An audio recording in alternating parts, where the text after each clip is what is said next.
Sekarang kan lagi bulan puasa nih. Pernah ada nggak ngelakuin santet gitu di bulan puasa? Kita udah nggak ada jadwalnya bulan puasa kah, Natal kah, hari nyepi kah, atau hari-hari ibadah lainnya udah nggak ada bang.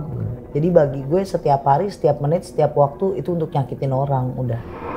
Pernah nggak sih nyerang orang gitu ya, yang dia tuh ibadahnya kuat atau pemuka agama lah gitu? Kalau untuk pemuka agama atau agamanya kuat itu pernah, tapi kita selalu batal kalau memang imannya dia bagus. Gue keluarin pion-pion gue, setan-setan kecil dulu, karena kan belum nyakitin. Kita buat mantau mereka dulu, masukin hawa-hawa ya. Nanti ada rasa-rasa gelisah, rumah rasanya panas. Setan gue balik, kakinya pincang. Gue nyakitin emak gue, pengen matiin nih, sampai detik ini aja gue masih ada konflik itu kan. Gue mau matiin dia, mau nyakitin dia karena dia selingkuh dari bapak gue. Di saat gue udah jalanin segala macam ritual, semuanya gue udah jalanin, gue benci sama semua orang yang ada di dunia ini. Bapak gue ngakuin kalau dia pernah nyakitin emak gue duluan. Jadi gue hancur nggak lu bang?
Dengan zaman yang semakin canggih, teknologi modern ya, bahkan ada yang bisa pergi ke bulan, mungkin orang akan bertanya-tanya gitu loh. Dukun, santet, itu sebenarnya beneran ada apa enggak? Nah makanya, hari ini gue kedatangan seorang narasumber yang dulunya itu pernah jadi dukun santet. Halo Teria. Assalamualaikum Bang Fajar. Waalaikumsalam. Makasih nih, akhirnya datang juga ke RJL nih. Alhamdulillah sayang, terima kasih sudah diundang ke RJL. Jadi total tuh berapa tahun Teh jadi dukun santet? Kurang lebih 4-5 tahun. 4-5 tahun jadi dukun santet. Santet itu kalau zaman sekarang masih relevan gak sih? Zaman semakin tua, semakin banyak malahan. Malah semakin banyak. Mungkin pada bertanya-tanya gitu ya, karena kan kita cuman denger cerita, nonton di film. Santet itu bentuknya kayak gimana? Santet bentuknya banyak, tapi santet lebih ke ilmu yang menteror sih Bang Fajar. Jadi lebih ke teror yang si korbannya itu dapetin rasa teror itu. Mau sakit ataupun hawa, kejadian-kejadian itu intinya kita diteror terus. Jadi mentalnya yang kena. Dulu sering menyantet korban. Iya kan sudah jadi ke apa ya, kegiatan sehari-hari mungkin. Kegiatan sehari-hari. Korbannya berapa tuh? Kurang lebih ada 111 itu untuk yang sudah bulak-balik dan kerjaan mereka berhasil. Tapi ada yang sampai meninggal nggak sih? Ada, cuma beberapa orang. Wah, nanti kita bahas aja setelah ini deh. Nah, ini kan lagi bulan puasa Teh. Kalau santet di bulan puasa itu bisa bekerja nggak? Santet sebenarnya bekerja itu bukan karena bulan Ramadan atau orangnya ya sholat atau enggak, tapi balik lagi keimanan orangnya. Bulannya doang Ramadan, kalau nggak punya iman percuma, tetap bisa. Teria dulu punya pengalaman pas bulan puasa nyantet orang gitu atau bahkan diserang balik gitu. Ya kita udah nggak ada bulannya lagi, apapun itu kita hajar saat itu. Waduh. Oke, ini menarik Teh, ditahan dulu ceritanya ya. Nah, gimana ceritanya? Langsung kita mulai. Berikut adalah ceritanya.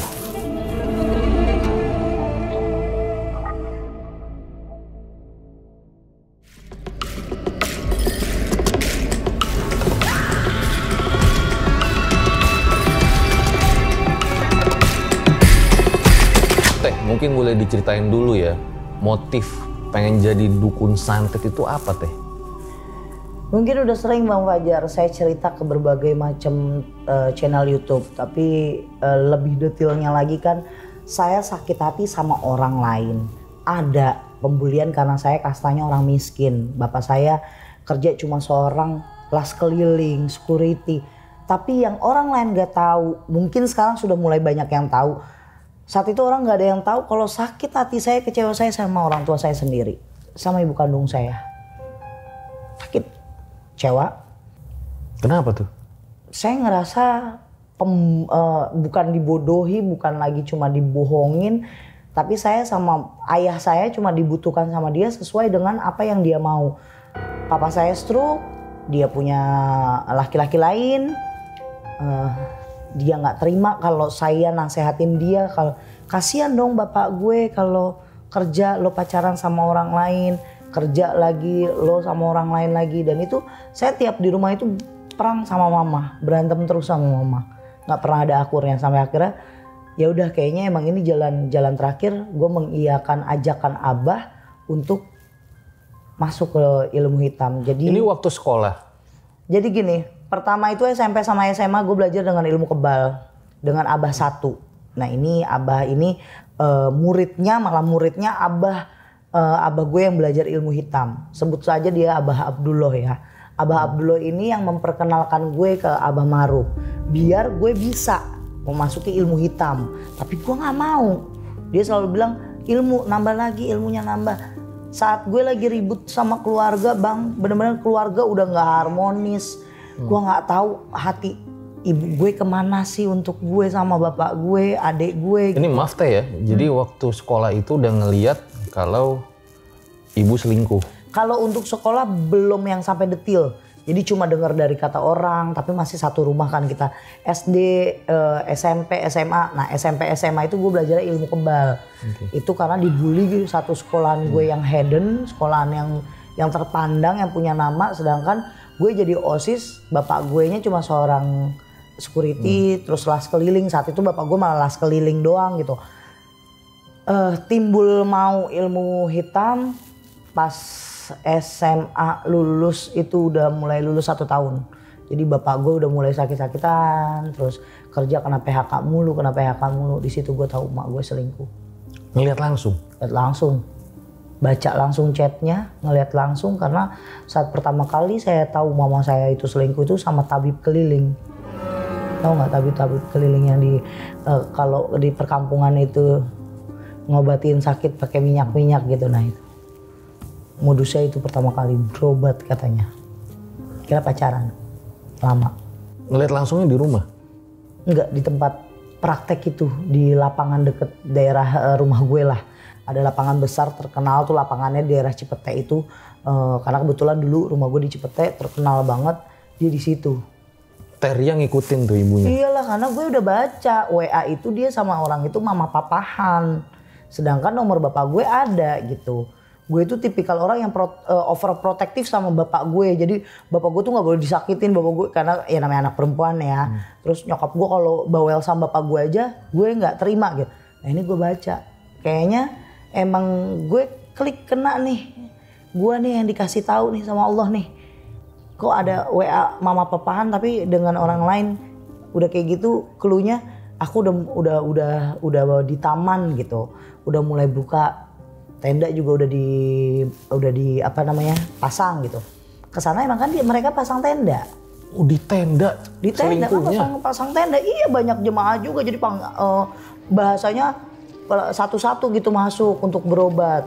Mungkin yang lain kalau yang denger tahu tabib keliling. Nah itu pertama kali. Tapi saat itu teh ibu lu lihat kalau lu ngikutin dia gitu? Enggak. Nyokap gue tuh sebenarnya ya tahu kalau anaknya tuh nggak akan pernah berani senekat itu gitu. Jadi cuma debat-debat sengit sama nyokap gue. Terus akhirnya tetap bagaimanapun gue kalah sama mama kan. Dan nggak ngaku? Ya enggak lah. Sampai detik ini mungkin nggak pernah ngaku kalau dia pun salah.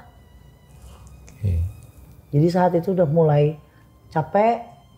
Kasihan bapak gue sampai akhirnya bokap gue ya kena stroke, serangan stroke. Itu makin menjadi-jadi karena gue bilang stop. maksudnya sudahin aja, kita rawat aja nih, bapak gue kasihan. Enggak, gue nggak didengar, ya udah. Teria anak pertama? Ya. Ini sorry ya Teh ya, maksudnya dulu di zaman gue sekolah ya, gue itu dikelilingin orang-orang broken home semua gitu.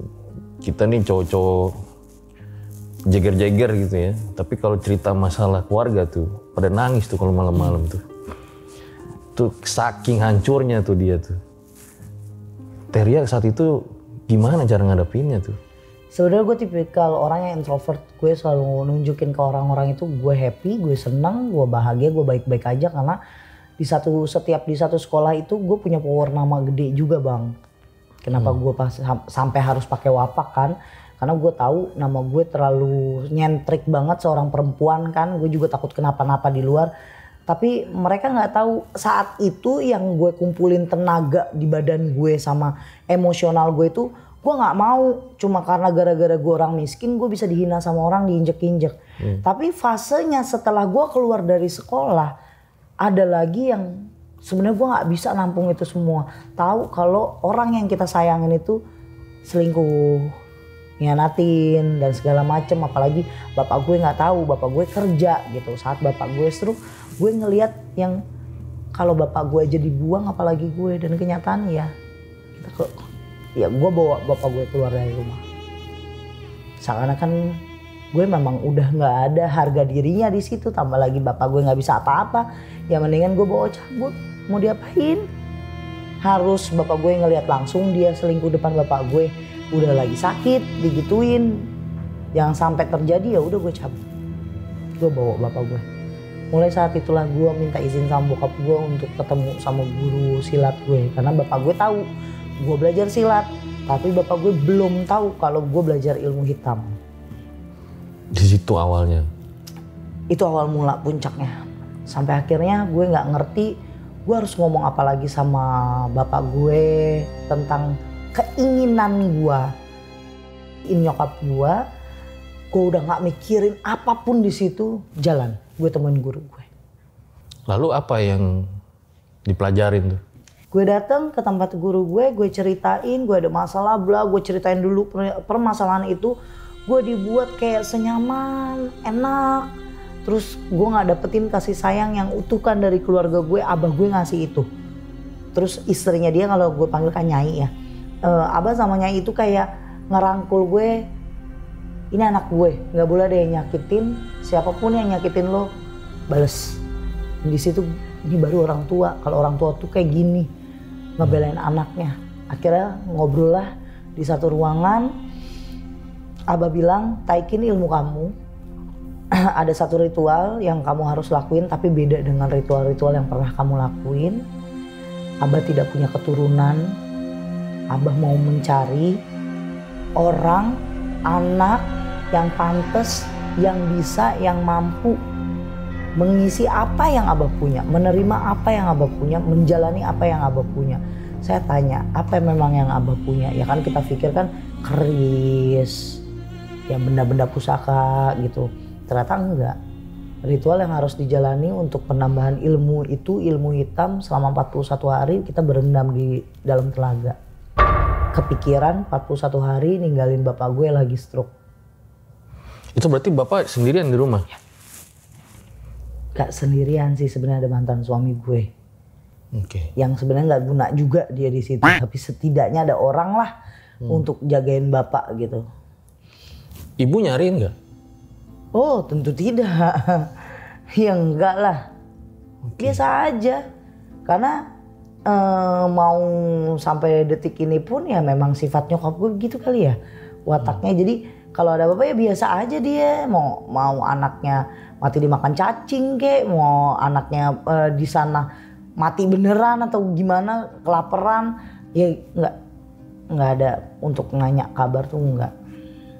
Karena kan gue udah pernah kabur dari rumah itu belajar ilmu ini. Sebenarnya gue udah sebelumnya tuh gue udah kabur-kaburan dari rumah terus. Yang selama tahu nyokap gue selingkuh sampai bokap gue stroke itu kan fasenya panjang Bang Fajar. Gue yang jarang pulang, seminggu, 2 minggu lu jarang pulang. Sebelum kita lanjut ke belajar ilmu hitam ya, itu di hidup Hancur banget, kacau. Kacau. Larinya kemana? Kerjaan gue tiap malam cuma gue nyari kesenangan, gue dugem, gue mabok. Terus mantan laki gue saat itu masih jadi pacar sampai gue nikah, kita penggilan. Dan yang lebih fatal saat itu sih, orang kan banyak yang bilang gimana lo doyan jalan nggak ke mall? Memang gue nggak suka ke mall. Gue daripada nge mall mendingan gue dugem. Jadi gue kalau siang itu kan di rumah gitu. Nah kerja, karena kan gue ada kerjaan yang halal lah gitu. Kalau malam gue nyewa room. Gimana caranya duit ini gue lakuin bukan untuk gue biaya hidup. Gue nggak gila ekonomi, gue nggak kekurangan ekonomi. Karena ada kerjaan halal di siang hari untuk gue sama bapak gue makan. Nah uang yang gue lakuin dari ilmu santet ini, dari ngerjain orang ini, gue pakai. Gue dugem, gue minum. Terus ya pesta, ya party. Mungkin anak-anak zaman dulu yang kenal sama gue tahu tiap hari kerjaan gue pasti gue nggak sadar, gue nggak tahu apa yang gue omongin hari itu karena udah belepotan kemana-mana. Gue kalau pergi tuh pakai baju paling ngawur sendiri. Tapi di situ dendam gue bisa. Siapapun yang nyolek gue nggak suka, besok nggak bakal ngelihat matahari. Itu enggak. Nyolek kalau lagi dugem? Lo megang gue aja bang, gue nggak terima nih. Kita ribut karena satu tempat itu pokoknya di satu wilayah Jakarta Selatan sampai di daerah kota sana tahu kalau gue itu perempuan pakai baju yang begitu tapi nggak suka disentuh-sentuh, ngerti nggak? Gue tetap jaga, gue jagger gitu, gue jagoannya gitu. Nah itu ada yang nyeleneh megang badan gue lah, megang pantat gitu, dipegang, dia gue tarik, gue pukul, besok lu nggak bakalan hidup ya, gue bikin kecelakaan atau enggak gue bikin. Itu berlaku bukan untuk laki-laki doang, perempuan juga. Itu ngaruh gak sih? Maksudnya kayak lu kan dukun santet gitu ya, terus clubbing juga, mabuk juga, ngaruh ke ilmunya gak? Ngaruh biar makin sakti bang. Makin sakti. Sekarang gini, lebih kalau dibilang lebih enak hidup bermaksiat itu ya bener. Karena kalau gue di ilmu hitam itu maksiat, mabuk, segala macam itu diizinkan dan dibolehkan. Bahkan ada satu ritual yang gak pernah gue ceritain kemanapun. Ada satu ritual itu gue diizinkan untuk berhubungan badan gitu. Karena kalau untuk ilmu putih, apalagi keluarga bapak gue ini ngajarin yang namanya ilmu dimana sebelum kita menikah kita nggak boleh nih yang namanya nggak hilang virgin. Nah itu ilmunya akan luntur, itu ilmu yang bener. Terus nggak boleh namanya selingkuh. Kalau gue terbalik, gue menstruasi aja harus dimasukin ke batok kelapa, cangkang kelapa tahu kan? Nah, itu biarin aja netes, taruh. Makanya banyak banget netizen yang ngomong gini, Teria di saat lo berendam 41 hari kan itu ada fasenya menstruasi, emang batal? Lo pikir gue lagi puasa bener? Lagi semedi bener? Enggak, itu suatu energi tambahan. Dengan gue dugem, gue mabuk, terus tambah lagi kalau lagi menstruasi malah ya karena selama gue ngelakuin hal itu gue gak pernah nginjek yang namanya masjid. Gue gak pernah sholat, gak pernah mau ngelakuin hal-hal yang berbau-bau ibadah. Karena itu larangan terbesar. Tapi lakukanlah kemaksiatan dan kesenang-senangan, ya lakuin itu. Boleh ceritain gak Teh? Pas misalnya lu gak suka nih, lagi dugem gitu ya, akhirnya orangnya lu bikin celaka gitu. Jadi ada satu waktu gue di daerah Jakarta Selatan, gue masuk karena kan dulu pakaian gue cuma pakai bra sport, bra doang gitu, terus celana pendek sama kayak outer gitu. Ya namanya badan gue gempal gitu kan, berisi lah. Ya mata mana, emang ya salah juga gue pakai bajunya nggak beres gitu. Saat lagi enak udah lagi gue ngejamming, lagi joget, itu payudara gue dipegang sama pantat. Ada laki-laki yang nyamperin dari belakang. Gue nggak tahu mukanya siapa karena dia dari belakang posisinya tangannya. Nah itu gue tangkep tangannya, ini dipelintir, gue nengok, gue nggak kenal sama orang itu. Gue jambak rambutnya. Ini gue pindahin tangan langsung gue jambak turun ke bawah. Terus gue pukulin dulu. Lu siapa? Kenal enggak? Kecuali lu kenal sama gue, mungkin gue maafin. Oh oke, dia lagi nggak sengaja megang. Ini enggak dengan enaknya dia megang gitu. Gue pikir lu di sini lagi jualan. ya di situ gue nggak mikirin ya lo salah sih pakai bajunya gini-gini, enggak lah. Di situ wah gila lo, gue mempertahankan biar gue nggak dilecehin orang, lu ngelecehin gue gebugin, terus gue di situ langsung kasih ada gue dulu bentuknya itu kayak tape, tau nggak bang, lengket gitu kan, itu gue langsung gue tempelin di badannya dia, terus adalah jampenya, gue tempelin ke badan dia karena kan gue nggak tahu namanya dia, gue nggak tahu bin dan lain-lainnya, gue pencet itu. Terus pulang dari situ kan sekitar jam 4-an closingan ya, itu gue kerjain dia. Jadi kalau nggak ada namanya tuh bisa juga? Bisa, adalah gue punya itu kayak tape lengket-lengket gitu. Emang maksudnya semuanya dikasih itu. Jadi kalau misal sorry ya bang, ini gue nggak kenal sama lu, itu gue selalu ngambil sedikit langsung gue tempelin di badan lu, itu hilang, ngeresep aja ke badan lo. Oke. Lo nggak akan pernah sadar kalau itu ditempelin apa enggak. Terus akhirnya bocahnya gimana? Dan ternyata dulu di circle gue itu kan gue punya adik-adikan gitu kan, dia ngasih tahu, kak dulu zamannya BBM, kak lu tahu gak kabarnya itu tuh kan tetangganya cowok gue gitu, katanya malam itu pulang dari dugem itu kecelakaan di deket Kalibata dan palanya pecah, sedangkan di situ sepi, nggak ada orang sama sekali, tapi dia jalan itu kayak ngebut terus terjun di atas jembatan Kalibata, pecah palanya, padahal gue yang buat. Dan itu kejadiannya jam 9 pagi.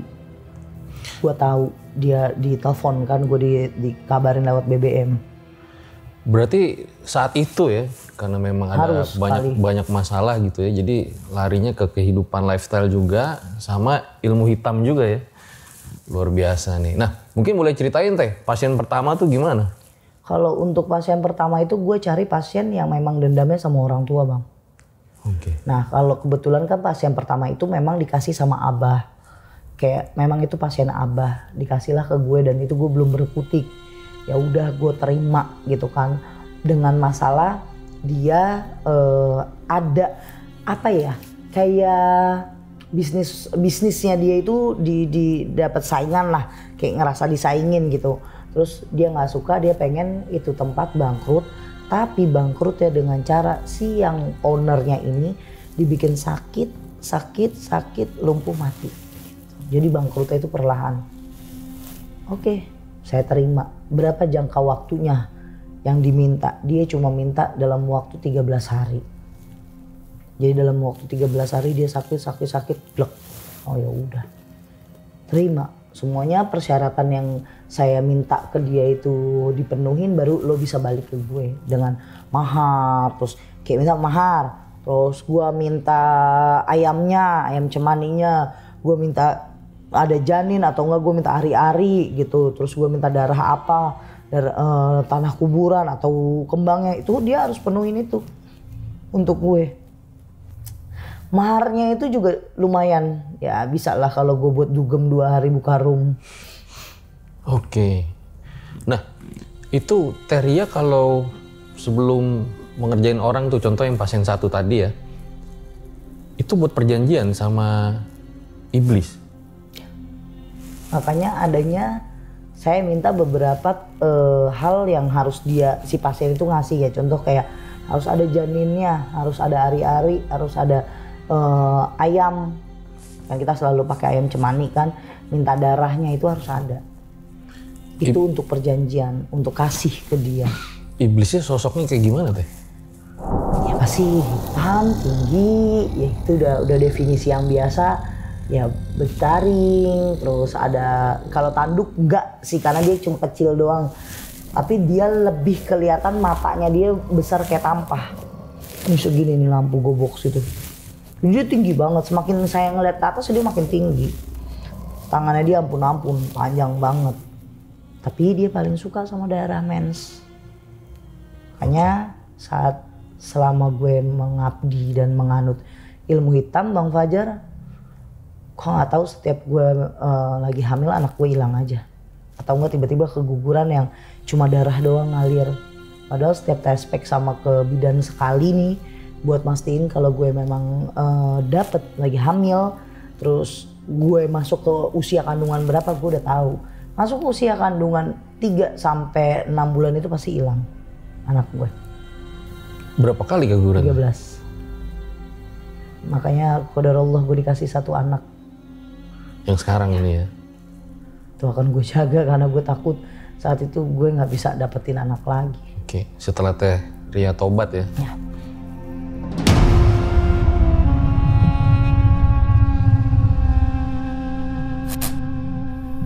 Buat kalian yang punya pengalaman horor nyata, bisa kirim cerita kalian ke email rj5 atau DM Instagram rj5.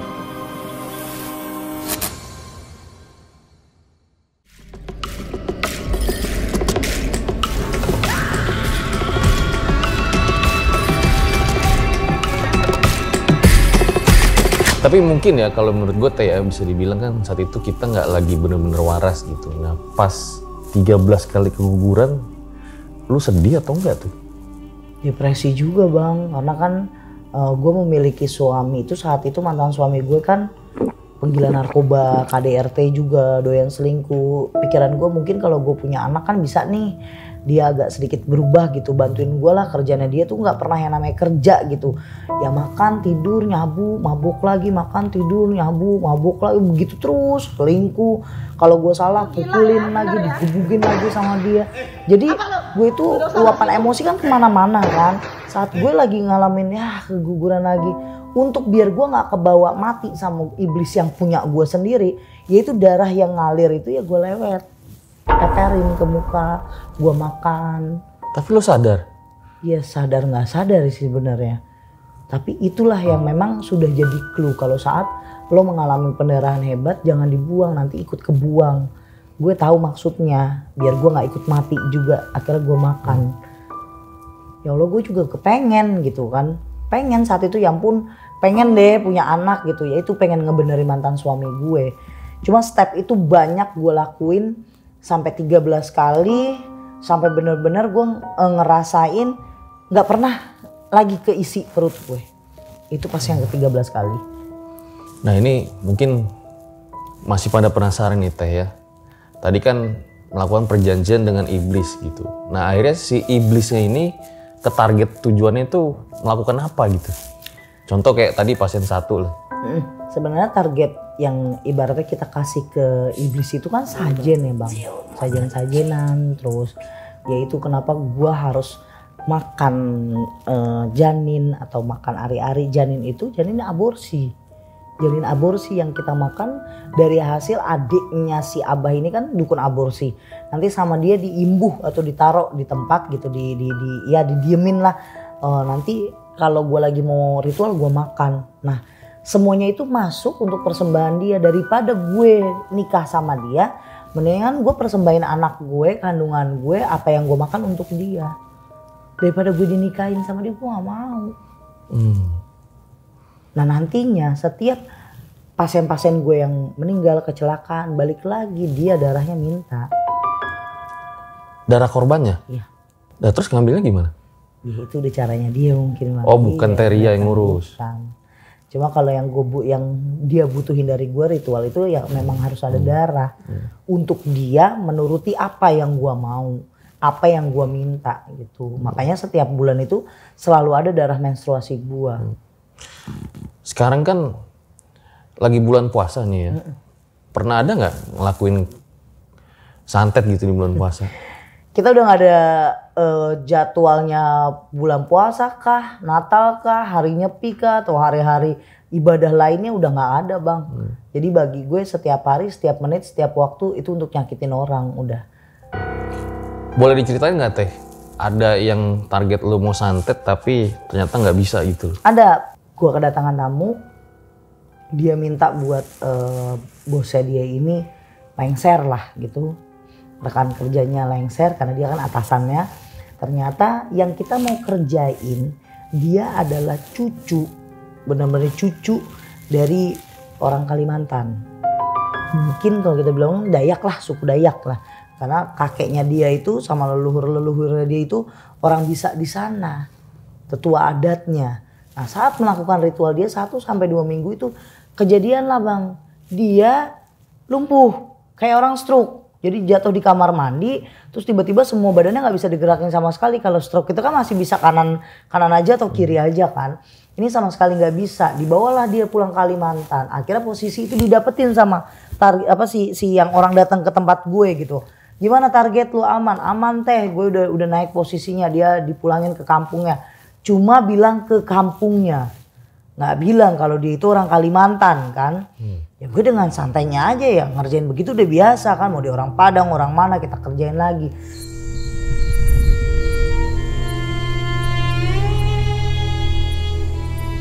Masuk ke 2 minggu, gue mulai ritual. Saat itu bejana gue komplit dan semua alat-alat gue komplit karena gue ngerjain orang. Lagi-lagi ada tamu lagi kan. Gak taunya orang itu bukan sembarangan orang yang gue kerjain. Dia punya kakek, dia punya om, dia punya keluarga. Di sana orang-orang yang punya apa ya nama, punya kekuasaan di ranah Kalimantan Dayak sana. Dari 5 bejana gua, dia satu-satu pecah. Udah pecah dar. Yang ketiga kali baru gua mental ke belakang. Kehajar, udah di sini cuma darah doang. Wah, ada yang ngebalikin kan? Bejana kalau sampai 4-5, kalau 4 masih mending bang. 5 pecah gua mati. Gue menyelamatkan untuk 4 ini nggak pecah. Karena kalau 4 ini pecah, yang 5 udah pasti pecah dong. Gue ngebanting itu udah keluarnya api semua. Gue nggak ingat apa-apa dulu saat itu karena yang gue tahu udah kebakar semuanya rumah gue. Kebakar. Karena kan rumah pribadi dengan rumah praktek beda ya. Gue tidak menyampur itu jadi satu karena pasti bapak gue tahu gitu. Kalau gue inget-inget gue cukup lama juga sih nggak sadarin kan. Bangun itu udah api semuanya, badan gue ngerasa kayak panas banget. Nah itu gue ngeliat mata itu kan kalau baru mulai kan antara beneran nih jelas atau enggak gitu. Gue ngeliat ada anak kecil nyamperin dan itu nuntun gue. Jadi tempat praktek gue itu di belakangnya sumur. Jadi gue suruh masuk ke pintu belakang. Sedangkan dari beberapa anak buah gue itu yang 2 nggak ada. Tapi yang lainnya itu yang 3 orang ini udah mati kebakar semuanya. Ini anak buah jin? Enggak orang. Orang? Gue punya anak buah juga. Anak buah meninggal? Iya mati di tempat. Yang 2 kabur. Ya mungkin nyelamatin diri sih, gue nggak bilang dia kabur ya, nyelamatin diri. Tapi sampai detik ini pun gue masih mikirin nih orang yang mati itu saat itu lagi ngapain, karena gue kan masuk ke ruangan, gue cuma manggil gue manggil Fahmi, tolongin gue gitu. Gue cuma manggil 2 orang itu yang emang gue percaya bisa bantuin gue, baru ledakan itu gede. Gue nggak tahu posisi mereka ini ada di mana nih yang 3 orang mati ini kan. Gue keluar dituntun sama anak kecilnya cewek tapi ada perbanannya sih. Dia cuma ngomong gini, ibu orang baik, ibu disayang sama Allah, ibu kembali sama Allah ya. Dan itu gue gak gubris omongan dia karena kan gue ngerasa panas badan gue.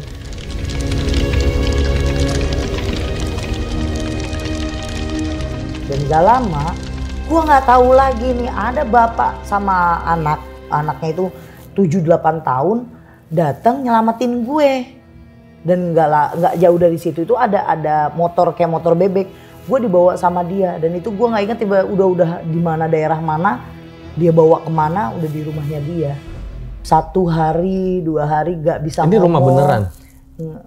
Bukan dalam mimpi? Oh dalam mimpi? Enggak, rumah goib. Karena setelah 2 hari di sana gue cuma dikasih minum. Mereka itu nggak ada interaksi ngomong. Cuma gue diobatin aja. Kayak gue di rumah orang bisu gitu. Tapi orang bisu kan masih bisa interaksi. Ini sama sekali nggak ada interaksi sama sekali. Omongan itu nggak. Cuma disediain makan terus dianuin luka-luka gue. Tapi badan gue ngerasa panas banget, teriak-teriakan mulu. Sampai akhirnya gue minta 2 hari itu gue nggak kuat. Gue minta pulang. Pokoknya gue mau pulang. Dia bilang tuh di deket pohon itu ada halte. Tunggu di situ aja, nanti ada bis ke situ. Gue lihat nggak ada halte di situ, cuma pohon doang. Akhirnya gue ke situ, ada angkot, gue naik dan itu nyampe ke rumah gue dalam waktu cepat. Nah, gue langsung masuk nyari bokap gue nggak ada, ini badan udah panas. Ya gue mau nggak mau udah diubin aja, diubin. Aduh ini udah panas banget dan gue garukin karena melepuh semua kan, melepuh biru-biru di sini.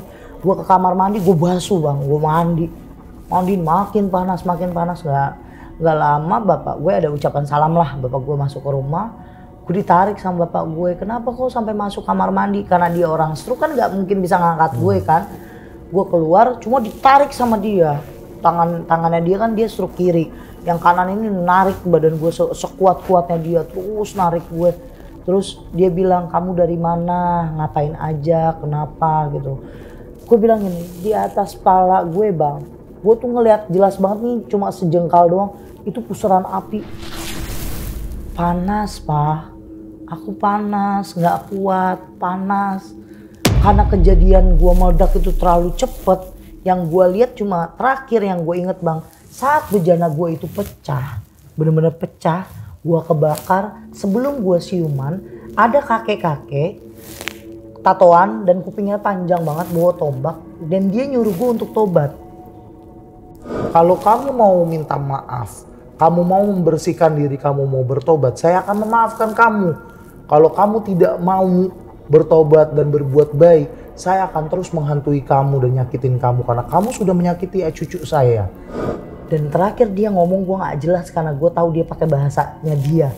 Nah itu udah makin kecil lagi suaranya, gue lihat dia makin jauh. Itu tatoan bang, tapi kakek-kakek bawa kayak tombak gitu. Nih antingnya panjang. Di situ baru gue kebangun. Jadi gue ngomong sama almarhum bokap gue, sakit, panas, emang kamu ngapain? Makanya tobat. Nah bapak gue ngomong tobat, gue nengok ke bapak gue, gak mau. Gue masih sanggup ngalahin dia. Kemarin gue juga habis dikalahin sama orang, tapi gue bisa bangkit, gue balikin dia mati. Dia harus mati juga di tangan gue. Jadi gue masih kekeh.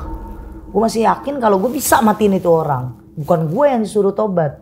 Dan itu nggak yang cuma sampai situ. Bapak gue terus bujuk gue sampai akhirnya, nih panas, mau diapain gue, tolongin gue. Bokap gue gantiin gue baju. Panasnya tuh kayak kebakar? Ya, karena merah-merah melepuhnya tuh gue ngeliat ada. Merahnya ada? Bapak gue ngeliat cuma kayak cakaran merah begini. Tapi melepuhnya nggak ada. Kayak biru. Nah bapak gue kalau biru-biru ngeliat. Jadi kayak mata gue tiba-tiba kayak orang habis ditonjok. Karena kalau lagi kita posisinya nih, bokap gue habis bacain gue Al-Muluk, An-Naba, terus ya ayat-ayat suci Al-Quran. Gue tuh udah mulai kayak dari ujung kaki gue sampai dengkul itu adem bang. Nah mulai itu gue bisa tidur lah gitu kan, nggak begitu panas banget. Udah mulai enak, gue tidur, bener-bener tidur. Bentar kayak gue dibangunin kayak ditonjok bang. Kayak gue digebukin orang gitu, terus gue melek, nggak ada yang gebukin gue. Tapi ntar melek, bokap gue ngeliat ini gue lebam, sini lebam. Lihat sosok-sosok nggak? Saat itu kalau lagi tidur enggak, tapi suara selalu. Suara kayak? Suara itu selalu bilang minta ampun. Maksud gue harus minta ampun gitu, tapi lebih dari 6 bulan gue ngerasain itu bang. Karena sisa uang gue nggak kerja, gue resign. Ya gimana, gue nggak bisa ngapa-ngapain. Gue udah nggak kerja, nggak pikirin apapun, baju gue gimana gue udah nggak mikirin. Karena di tempat gue praktek kan bener-bener itu barang-barang penting. Cuma yang gue inget saat itu, setiap bapak gue auzubillahi minasyaitonirrajim, dar panas. Malah panas dulu bang, kayak orang ketembak. Jadi dari panas yang biasa aja, bapak gue udah auzubillahi minasyaitonirrajim, tahu parah. Ntar dia bacanya udah kesekian ayat meredam. Jadi kan gue awalnya itu kayak orang takut dulu, panas sampai telinga gue tuh kayak ketarik semuanya. Baru adem 6 bulan begitu terus, 6 bulan. Lo bayangin 6 bulan setiap hari di atas nih sejengkal pala gue itu pusaran api. Dan itu gue ngerasa panasnya itu kan bener-bener nyantel banget di muka gue. Muka gue hancur biru semuanya. Dan di fasenya gue udah gak bisa jalan itu 6 bulan karena kan kerjaan gue diguyurin air. Ya gue udah fasenya muka gue pucat, udah kayak orang depresi lah bang. Lebam doang. Bokap gue minta untuk gue tobat. Minta ampun sama Allah. Yang namanya manusia kan tempatnya hilaf. Siapa tahu Allah masih maafin kamu. Dengerin papa. Selama ini papa gak pernah mau ngakuin. Memang mama kamu melakukan hal yang salah. Tapi papa juga pernah ngelakuin hal salah. Papa juga pernah kok ngasarin mama, main tangan sama mama. Papa juga pernah nyakitin mama. Papa pernah selingkuh di belakang mama saat dulu kamu masih pada kecil-kecil. Jadi gue hancur gak lu bang? Gua nyakitin mak gua, pengen matiin nih, sampai detik ini aja gua masih ada konflik itu kan. Gua mau matiin dia, mau nyakitin dia karena dia selingkuh dari bapak gue. Di saat gue udah jalanin segala macam ritual, semuanya gue udah jalanin, gue benci sama semua orang yang ada di dunia ini. Bapak gue ngakuin kalau dia pernah nyakitin mak gue duluan. Berarti kan mak gue ngelakuin ini lantas dia pernah punya dendam sama bapak gue. Walaupun gue tidak membenarkan mak gue kenapa harus nyakitinnya gue sama adik gue gitu. Tapi jadi gue apa yang gue dapetin? Matiin mak gue gak bisa, hati gue sayang sama dia. Nyakitin dia gak bisa, denger dari orang yang kita belain dia pernah nyakitin mak gue, hancur gak lu jadi gue? Tapi nih sorry gue potong ya Teh ya. Itu lu udah sering melakukan pengen nyokap? Tiap malam ada nggak ada orang yang datang, gue selalu ngeliat muka mak gue, lu gue matiin karena lu gue hancur, itu selalu. Pakai ritual tuh? Ya, tapi nggak pernah gue berhasil. Minta tolong si iblis tadi? Setiap gue mau minta, gue mau tusuk, gue nangis. Nggak jadi gue buang. Gue tendang semua barang-barang di situ. Karena bagi gue biadabnya dia, brengseknya dia, salahnya dia, bahkan benernya dia seburuk apapun kata orang, kata diri gue aja, dia udah buruk. Dia mak gue bang. Yang ngelahirin lu? Dan gue sekarang jadi ibu. Kalau itu terjadi sama anak gue, apalagi gue menikah punya anak sambung sekarang. Kalau itu terjadi lagi sama gue menjadi orang momok yang gak disukain. Sama halnya kayak gue gak sukain sama mak gue. Sampai gue sekarang duduk bareng sama lu, dilema itu masih panjang. Selesai, gue mencoba untuk menyelesaikan hati gue aja. Jangan sampai ada Ria part 2. Janganlah, udah istiqomah aja tobat Teh. Pesan terakhir almarhum Habib Hasan Jafar Assegaf yang ngebuat gue oke, gue ninggalin Cipete. Pergi. Karena ridho gue udah ada di suami. Jangan diajak berantem. Nada tinggi gue juga jadi dosa. Gue juga sering ngomong sama laki gue berantem mulu sama dia nantinya dosa. Gak udah gue. Mendingan gue ngalah. Karena kan kalau deket bau tai, kalau jauh bau wangi. Jadi gue cabut. Gue pindah ke Depok. Oke, nah ini yang part tobat kita bahas lagi Teh. Tapi ini gue masih penasaran sih Teh. Nih kita bicarain dukun dulu ya. Pernah gak sih nyerang orang gitu ya, yang dia tuh ibadahnya kuat atau pemuka agama lah gitu? Kalau untuk pemuka agama atau agamanya kuat itu pernah. Tapi kita selalu batal kalau memang imannya dia bagus. Batalnya gimana tuh? Misalnya udah nyiapin ritual Udah nyiapin ritual, dilihat, wah udah oke nih, tinggal jalan aja nih. Ritual, plot, baru lemparin bahasanya lah. Gue keluarin pion-pion gue, setan-setan kecil dulu. Karena kan belum nyakitin, kita buat mantau mereka dulu. Masukin hawa-hawa ya, nanti ada rasa-rasa gelisah, rumah rasanya panas. Setan gue balik, kakinya pincang. Lu pada kenapa nih? Dan itu gue ngerasain sendiri, kaki gue tuh sakit kayak orang kecetit. Ya karena mereka imannya kuat, ibadahnya udah otomatis bagus banget. Apalagi kalau udah salah satu dari target gue itu baca doa Nabi Yunus, udah kalah dah. Bismillahirrahmanirrahim, la ilaha illa anta subhanaka inni kuntu minaz zalimin, kelar. Makanya itu doa yang paling sedikit bagi gue yang jarang orang tahu, tapi ternyata mujarab ya karena gue sendiri ngerasain. Jadi kalau untuk alim ulama dia rajin sholat agak susah nih Bang Fajar, batal mulu. Tapi kalau dia lagi sholat masih bisa nggak ria untuk kenain orang ini? Masih bisa. Lah kalau sholatnya dalam keadaan sholat dia mikirin ntar malam gue mau makan soto, ntar malam gue mau kencan sama pacar gue, ntar malam gue mau pergi, percuma, tetap kena. Makanya khusyuk sama imannya orang lagi ibadah itu kan dipertanyakan dan dipertanggungjawabkan. Pernah ada nggak setannya Teria itu mau masuk ke rumahnya aja nggak bisa gitu? Sering, yaitu ke tempat-tempat alim ulama pasti. Oh gitu? Iya, sering. Mau masuk aja nggak bisa tuh? Jadi kalau kita itu nggak mau ngambil resiko, udah dilihat memang orang yang ini ahli ibadah, udah lebih baik kita nggak kerjain. Tapi yang datang ke tempat kita kan nggak berani minta tanggung jawab sama kita. Mendingan kita santet dianya aja. Udah mahar banyak ya udah kita ambil. Ngelihatnya gimana gitu teh? Misalnya nih pasien datang nih, tolong dong kerjain si Fulan gitu. Ngeliatin ada namanya, ada fotonya, ada nama panjangnya. Kita kerjain malam, kita mediasi, meditasi, udah selesai kita berdiam diri dulu nih. Nah, bisa nggak tembok rumahnya dia atau ya kan kita punya energi ya di dalam rumah itu. Bisa nggak dijebol? Kalau misalnya bisa dijebol kayak contoh, nih kita punya nih ruangan kayak gini nih. Orangnya nggak ada yang ibadah, jorok. Ya udah gampang udah masuk gitu. Itu kita harus mantau itu, ternyata nggak bisa. Baru di depan aja kita nggak bisa. Nah kalau yang rumah sering ibadah gitu yang nggak bisa dimasukin tuh ciri-cirinya yang Teh Ria lihat tuh gimana? Ada kayak pelindung, itu lebih ke kayak dia bentuknya itu kayak banyak tali. Tapi warnanya biru, birunya ya biru gitu, biru nyala ya, bagus. Itu berbentuk, terus udah kayak gitu di dalam rumahnya nih, kita lihat kayaknya alirannya cahaya semua, jadi udah nggak bisa masuk.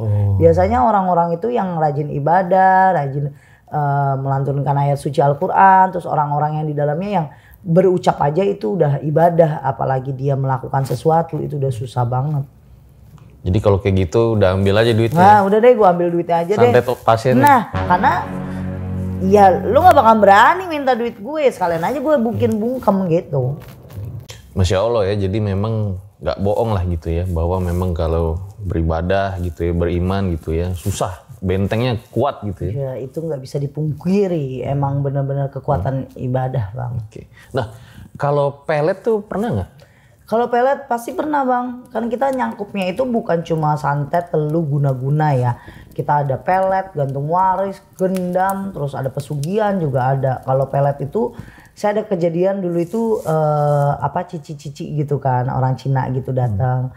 Dia cerita, dia itu meminta tolong bosnya dia. Saya kira dianya kan. Nah apa Ci, ini bos saya sudah usia dia saat itu 47 tahun. Belum punya pasangan. Nah dia itu seneng sama temennya dia, tapi temennya itu nggak pernah ngerespon sama sekali, malah terakhir itu kayak ngehina bos saya nih, katanya lu udah tua, hitam, emang jelek banget bang, gitu, jelek deh pokoknya. Ya ngeliat fotonya aja gue yang perempuan ya kan saat itu nih, bukan kita ngebully ya, maafin nih. Ya Allah, ya juga ya, bener juga gitu, nggak mau nih laki-lakinya ganteng banget bang, selisih umurnya 47 sama 32 tahun, ya nggak mau lah berondong sama dia gitu kan. Tapi saya berani bayar teteh berapa aja nih, kerjain ini orang. Oh, udah, Ci lu panggil tuh perempuan datang ke sini besok nemuin gua, bawa tuh minyak-minyakan yang gua mau sama kembang, sama lo bawain ke gua itu ini belut, gua bilang gitu, belut, iya gua mau minta 3 belut, gua gituin. Datang tuh bang besoknya, perempuan, ya gue cengar-cengir, mau ngapain biar dia tekuk lutut. Pokoknya gimana caranya itu orang ketemu sama saya, dia yang mohon-mohon sama saya. Hari ini gue ada tugas sama lo mandi sama gue, lu nanti gue lempar badan lu disabet pakai belut, tapi tugas lu belum selesai. Gue mau nanti sore lu ngambil ludah tuh laki-laki. Bisa teh, kata dia. Jalan, dia nyuruh lah kayak security punyanya dia bawa, jadi di tuh laki-laki nongkrong gitu di warkop deket pos security rumahnya dia pas banget lagi ngeludah. Nah securitynya itu ngambil di atas kayak gundukan tanah, diambil sama tanah-tanahnya. Saya kerjain, gak nyampe 2 hari tuh perempuan emang pas banget, udah kita mandiin, udah kita mandi kembang segala macem, saya isi juga dia di dagu sama di bibir, kita pakein susuk juga plus. Karena dia mintanya itu kan, karena dia usianya udah 47 tahun, udah mau hampir 50 tahun kan. Umurnya udah mau ya 47 mau ke 50 tahun kan, udah mau monopus tuh saat itu. Udah dia bilang gini, teh apa yang saya lakuin? Nggak perlu ngelakuin apa-apa. Kalau depan rumahnya dia, ke depan mukanya dia, lu baca yang gua kasih. Lu tiup aja tapi nggak usah tiup yang depan muka ya dia. Asal aja dilakuin bang. Dilakuin. Saat itu sore lagi dia pulang kerja ketemu dia awalnya tidak membaca itu, maksudnya teman-temannya juga ngeliat dia ya biasa lah tuh perempuan deh ya, gue nggak dilihat orang gitu, orang pada cuek sama gue. dia baca, dia tiup. Langsung tuh laki-laki dipanggil sama si pasien gue kan. Bang, nengok. Tuh laki-laki ngomong, ya ampun, lu cakep amat tumben hari ini. Dan semua teman-temannya dia bingung. Karena yang ngeliat cuma dia doang kan targetnya. Lu gila kali, bener tuh seumur umur gue ngeliat dia cakep banget. Lu gila kali. Nah itu gak didengerin omongan orang. Berjalan 1 minggu pendekatan itu. Sudah mulai ranahnya kayak keluarganya dia itu, kok lu mau sama dia, itu jelek banget, udah tua gini segala macam sampai mau itu anak. Pokoknya tergila-gila banget sama pasien gue. Jadi nikah. Akhirnya nikah? Nikah. Terus dikasih dah gue duit sama dia. Buat sampai pengikat nama dia biar dia nggak bisa lepas gitu. Ya kalau sekarang nggak tahu deh, kabarnya gimana ente masih nikah nggak? Tapi tahu. efeknya apa kalau kayak gitu, jangka panjangnya? Jangka panjangnya ada, biasanya 2-3 tahun deh. Kalau udah diikat ya agak lama, tapi kalau yang tadi pelet pertama cuma 5 bulan. Makanya dia setiap per berapa bulan itu lepas dari 5 bulan, 6 bulan datang ke kita. Makanya pas udah mulai 8-9 bulan dia minta dinikahin. Jadi pacaran cukup lama juga gitu. Karena kan si laki-lakinya ini juga lagi kuliah, nyelesain kuliahnya. Karena pernah berhenti kan kuliahnya, pernah kayak cuti gitulah. Dia mau nerusin, yang biayain itu perempuan juga. Jadi dia yang nyuruh. Nah kalau korbannya sadar tuh nanti gimana tuh? Ya bisa pasti. Kayak banyak, gitu ya? Banyak kok begitu, banyak. Memang kan nggak selamanya bang, kecuali dia pakai susuk untuk mempercantik dirinya dia. Walaupun kayak cuma cantik bikin dia ya pakai susuk lah gitu. Walaupun udah nikah bareng terus lu ya sadar ya kan udah punya anak ya. Paling ngerusaknya mukanya jadi hancur. Penyok kayak orang oplas gagal kalau pakai susu.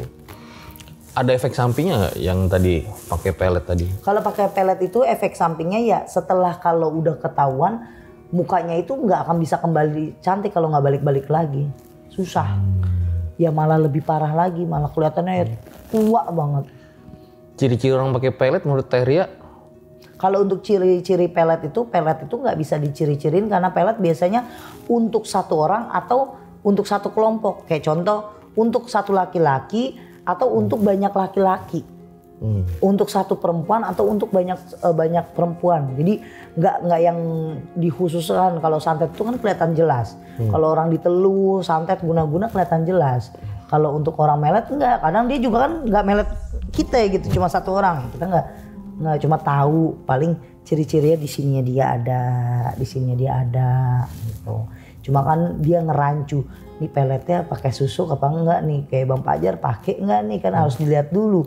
Nanti kita ngobrol-ngobrol kita jadi kepincut sama abang, berarti abang pakai pelet buat aneh kan? Ya nggak lucu. Saya suka melet. Nah gitu, lain. Lain nih.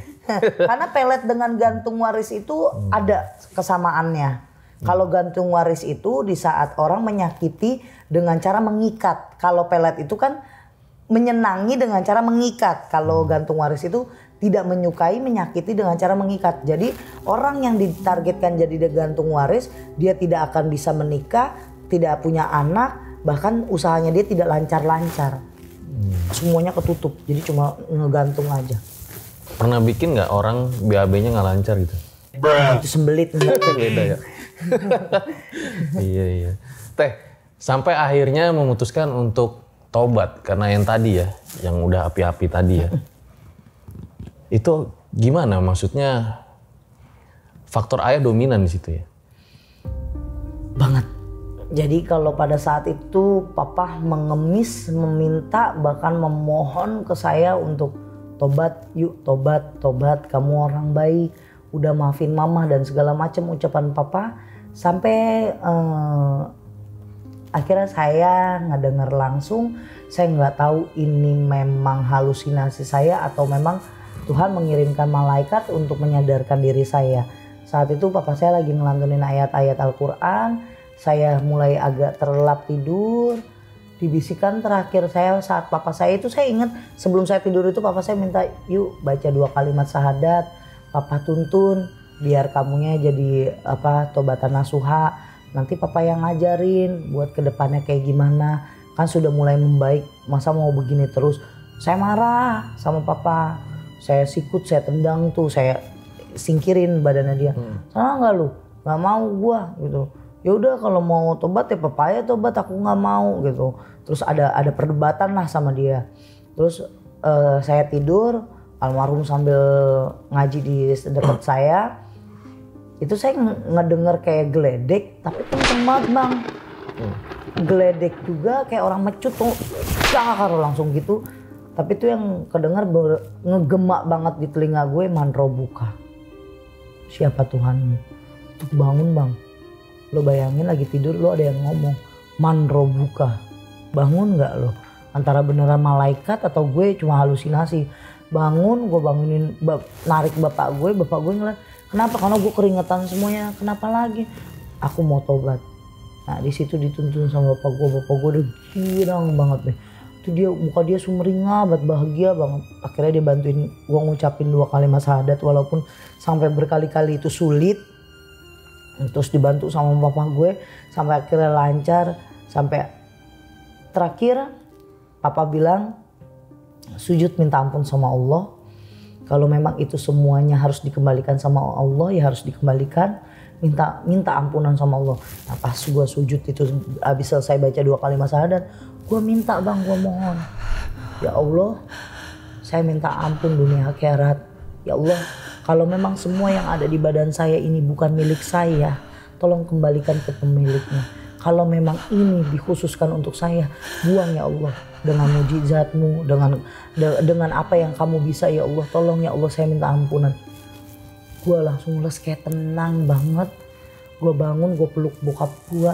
Itu pelan-pelan cuma kayak angin doang. Tapi gak yang full badan ya. Jadi dari atas langsung set. Kayak enak gitu. Sepinggang gue enak. Walaupun masih ada geremet-geremet tapi better lah gitu. 15-20 menit gue udah meluk bokap gue. Gue udah bincang. Gue bilang kayaknya nanti aku mau begini. Mau belajar pakai hijab apa gini-gini.